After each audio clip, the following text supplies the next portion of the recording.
La paracha de Mishpatim, peut-être un petit point dans le sens figuré, parce qu'on nous parle des lois sociales, on est après, bien sûr, le don de la Torah, on a reçu la Torah, et tout d'un coup, on nous parle des lois sociales, le rapport à l'autre, le rapport à son prochain, si on a endommagé, si son animal, par exemple, lui a causé un dommage, qu'est-ce qu'on doit payer, dans quel cas, et beaucoup de traités talmudiques, de halakha aussi, qui ont été étudiés à partir de ces passages. Il y a le fameux passage du Shomer Chinam, Shomer Sachar, Shoel, Socher, si j'étais un gardien, mais c'était gratuit, si j'étais payé pour garder tel objet, telle chose, il y a eu un vol ou il y a eu une négligence, est-ce que j'en suis responsable, est-ce que j'en suis pas responsable? Donc c'est vraiment Ve'ele Mishpatim Asher Tasim Lifnehem, les grands principes des jugements, de la justice, des lois qui devront être appliquées. On a rappelé cette semaine qu'il y a 3 formes de lois.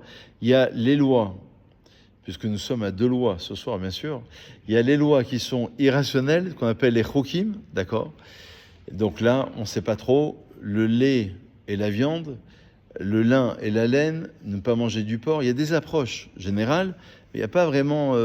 j'ai essayé sur ChatGPT, le lait et la viande. J'ai essayé, je ne sais pas si vous l'avez essayé cette semaine.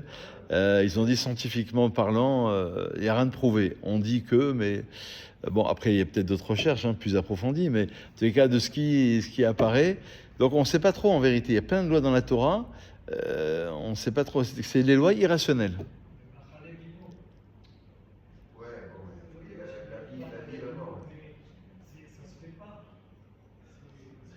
Ah, c'est cruel. Ouais.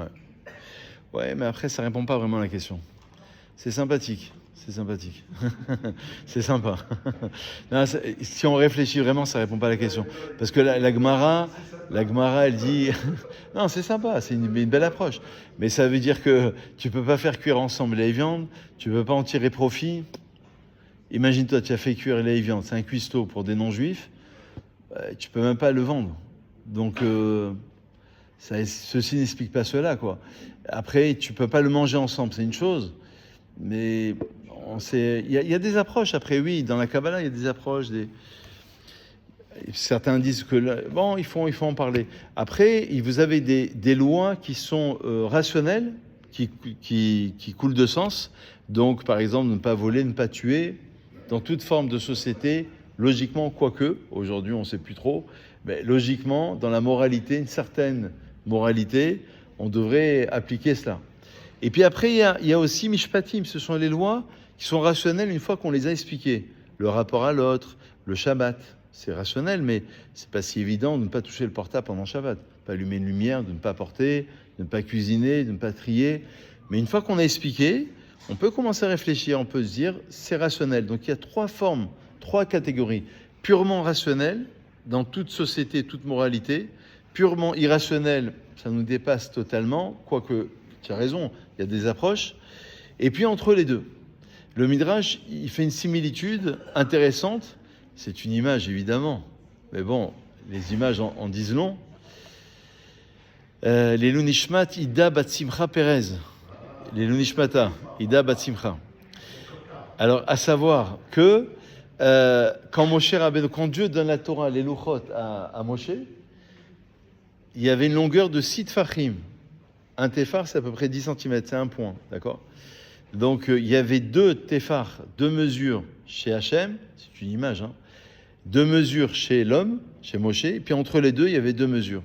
Donc, ça veut dire qu'il y a ce qui appartient au divin, symboliquement, c'est une image, ce qui appartient à l'humain, purement l'humain, et ce qui est entre deux. C'est ce qu'on vient d'expliquer, 3 formes de loi. Et maintenant, dans le Zohar, on est très surpris, c'est Saba des Gilgulim. C'est la grande paracha dans le Zohar, c'est-à-dire la Kabbalah, la mystique juive. On nous parle carrément, dans cette paracha, de la réincarnation. Vous savez que dans le judaïsme, on croit en la réincarnation. Dans une Neshama, il y a 5 niveaux. Nefesh, Ruach, Neshama, Chaya et Yechida. Dans chaque niveau, il y a 10 degrés qui correspondent à ce qu'on appelle les 10 sphères, 10 sphères. Et dans chaque degré, il y a encore 10 degrés. Donc c'est compliqué. Parfois, tu viens par rapport à un niveau d'un point dans la Neshama. Donc quand on dit que la Neshama, elle revient, c'est pas forcément toute la Neshama. Ça peut être... Neshama, c'est l'âme. C'est ce qui nous relie au divin, ce qui nous relie à Dieu.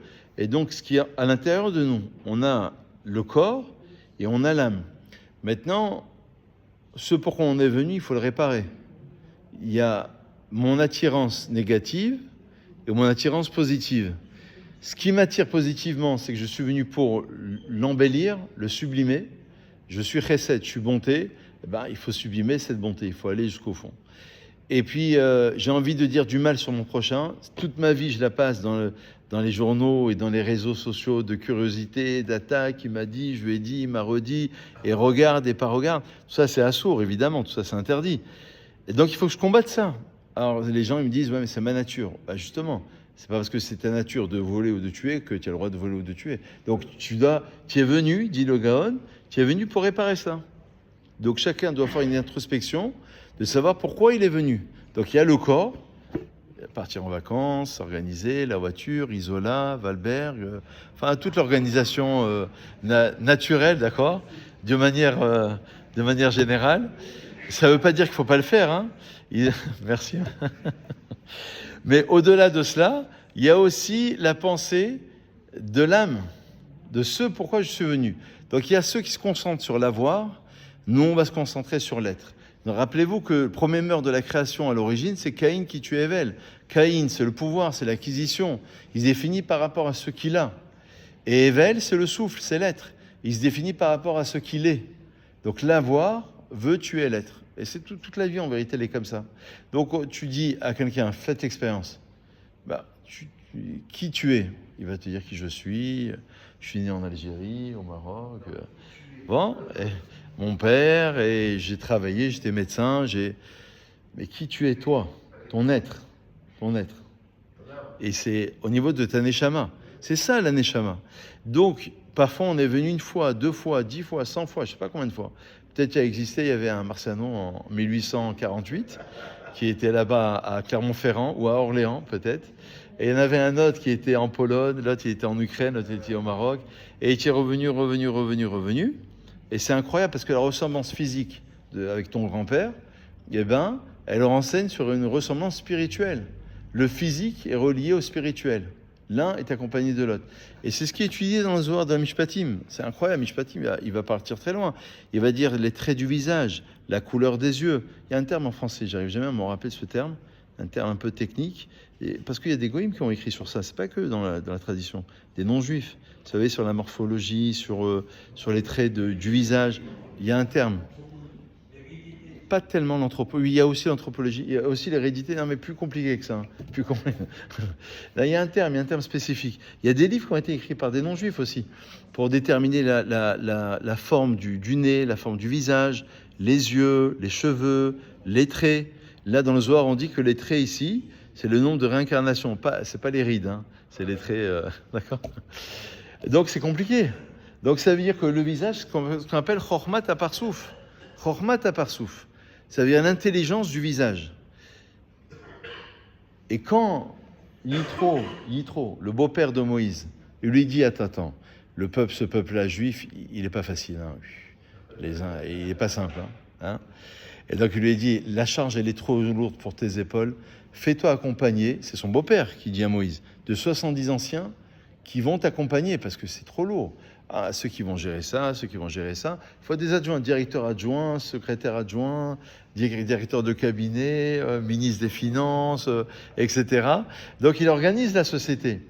Mais comment il va organiser? Comment il va choisir? Le Zohar, il dit Ve'ata teheze mikola'am anche cha'il anche emed sone basa. Tu vas choisir, tu vas voir. Ve'ata teheze, c'est-à-dire tu vas voir. Et le Zohar, il dit comment il va voir? Les gens qui ne sont pas attirés par le gain, l'argent, la corruption, des gens de vérité, des gens honnêtes, des gens bien. Comment il va se faire accompagner? Il a vu, il dit le Zohar, dans Chormat Aparsouf, dans l'être humain, par rapport à son... Et c'est là où il y a un développement, dans ces passages-là, de Yitro, la fin de Yitro, et Mishpatim, sur la réincarnation. Donc, la réincarnation, c'est minéral, végétal, qui était peut-être une petite plante verte, à un certain état, peut-être 1 degré, du Yosef qui est en toi, c'était une petite plante verte, d'accord? Et minéral, végétal, animal, d'accord? Et puis humain, évidemment. Et dans l'humain, après, il y a plusieurs degrés. Ça correspond au nombre de cycles Et après, c'est plus compliqué, parce que dans une vie, il y a plusieurs vies. Après, c'est encore plus compliqué, parce que chaque jour, tu te réveilles le matin, tu remercies Hachem, Odéani, première page du pilier de prière. On a dit hier soir, ou avant-hier, je ne sais plus, Netilat Yadayim, l'ablution des mains, parce que tu es impur.